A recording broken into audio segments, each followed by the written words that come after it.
As winter comes to an end, photojournalist Coulter Stewart looked into how black-capped chickadees survive the brutal Michigan winters. Take a look at what he found out in the wild where you are.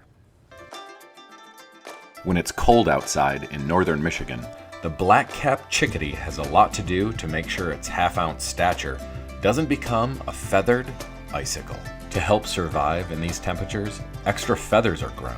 And amazingly, the hippocampus, the part of the brain responsible for memory, grows up to 30%. To learn more about this, I called up Dr. Bates from the Chicago Field Museum, and I said, "Hi, Dr. Bates. Can you tell me about the expanding winter memory of a chickadee?" It's an area of cutting-edge neurological research where they have the tools now to look at how chickadees change their behavior over the course of the year. And in the fall, one of the things they do is they start caching seeds, and they cache them over a large area. And then in order to cache, what is really beneficial is if you actually have the mental capacity to find what you cache.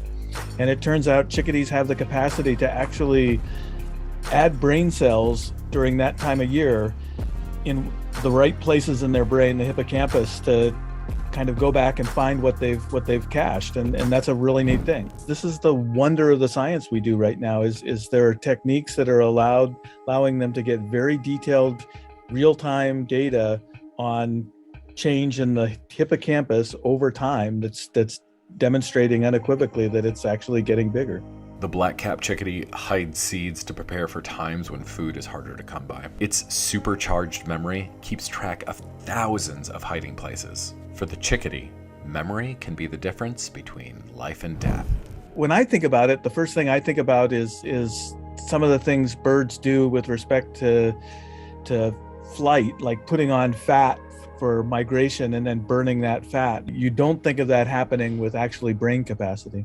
A chickadee's supercharged memory has its limitations. They're almost certainly not going to remember where they've cached everything. It's got to be a great dispersal mechanism for plants. Even the biggest brains can forget things, and these forgotten seeds grow from their chickadee-chosen hiding places into the forests we see around us.